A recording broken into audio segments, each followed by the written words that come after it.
नमस्कार। आत्मसंतुष्टि बहुत ही अच्छी शिक्षावर्धक कहानी है। पुराने समय की बात है। एक गांव में दो किसान रहते थे। दोनों ही बहुत गरीब थे। दोनों के पास थोड़ी थोड़ी ज़मीन थी, तो दोनों उसमें मेहनत करके अपना और अपने परिवार का गुजारा चलाते थे। तो अकस्मात कुछ समय के बाद दोनों की एक ही दिन एक ही समय पर मृत्यु हो गई। यमराज दोनों को एक साथ भगवान के पास ले गए। उन दोनों को भगवान के पास लाया गया।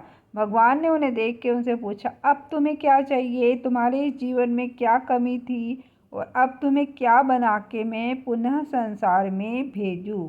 तो भगवान की बात सुनकर उनमें से एक किसान बड़े गुस्से में बोला, हे भगवान, आपने तो मुझे इस जन्म में बहुत ही ज़्यादा कष्टमय ज़िंदगी दी थी। आपने कुछ भी नहीं दिया था मुझे। पूरी ज़िंदगी मैंने बैल की तरह खेतों में काम किया।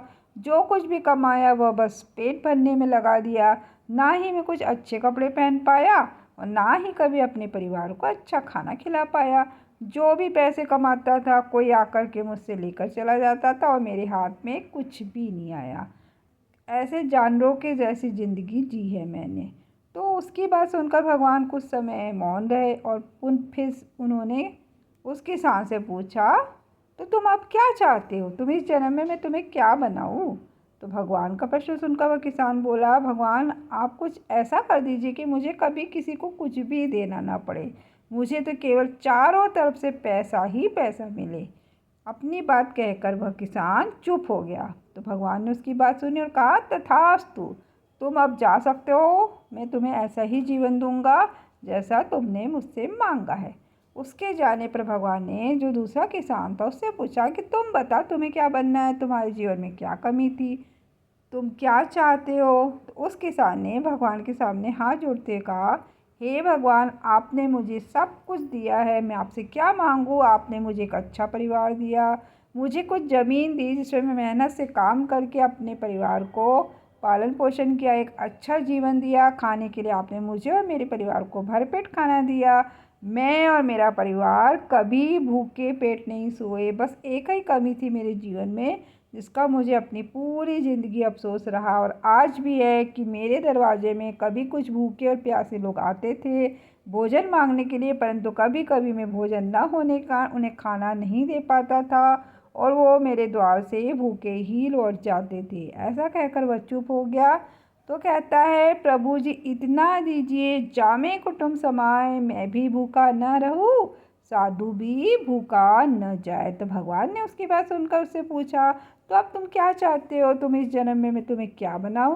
तो किसान भगवान से हाथ जोड़ते हुए विनती करता है कि हे प्रभु, आप कुछ ऐसा कर दो कि मेरे द्वार से कभी कोई भूखा प्यासा ना जाए। तो भगवान ने कहा, तथास्तु, तुम जाओ, तुम्हारे द्वार से कभी कोई भूखा प्यासा नहीं जाएगा। अब दोनों का पुनः उसी गांव में एक साथ जन्म हुआ।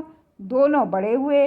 पहला व्यक्ति जिसने भगवान से कहा था कि उसे चारों तरफ से केवल धन ही धन मिले और मुझे कभी किसी को कुछ देना न पड़े, तो वह व्यक्ति उस गांव का सबसे बड़ा भिखारी बना और उसे किसी को कुछ देना नहीं पड़ता था और जो कोई भी आता उसकी झोली में पैसे डाल के ही जाता था। और दूसरा व्यक्ति जिसने भगवान से कहा था कि उसे कुछ नहीं चाहिए, केवल इतना हो जाए कि उसके द्वार से कभी कोई भूखा प्यासा ना जाए, तो वह उस गांव का सबसे अमीर आदमी बना।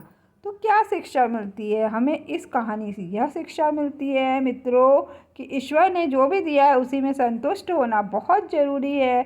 अक्सर देखा जाता है कि सभी लोगों को हमेशा दूसरे की चीज़ें ज़्यादा पसंद आती है और उसके चक्कर में वो अपना जीवन भी अच्छे से नहीं जी पाते। तो हर बात के दो पहलू होते, सकारात्मक और नकारात्मक। अब ये आपकी सोच पर निर्भर करता है कि आप चीज़ों को नकारात्मक रूप से देखते हो या सकारात्मक रूप से। अच्छा जीवन जीना है तो अपनी सोच को अच्छा बनाइए, चीज़ों में कमियां मत निकालिए, बल्कि जो भगवान ने दिया है उसका आनंद लीजिए और हमेशा दूसरों के प्रति सेवा भाव रखिए। सब कुछ इकट्ठा भी उन्हीं के पास होता है जो बांटना जानते हैं, वह चाहे भोजन हो, धन हो या मान सम्मान हो। तो कैसे लगी आपको आज की मेरी स्टोरी? कृपया मुझे कमेंट करके आप अवश्य बताइएगा। वीडियो को पूरा देखने के लिए दिल से बहुत बहुत आभार।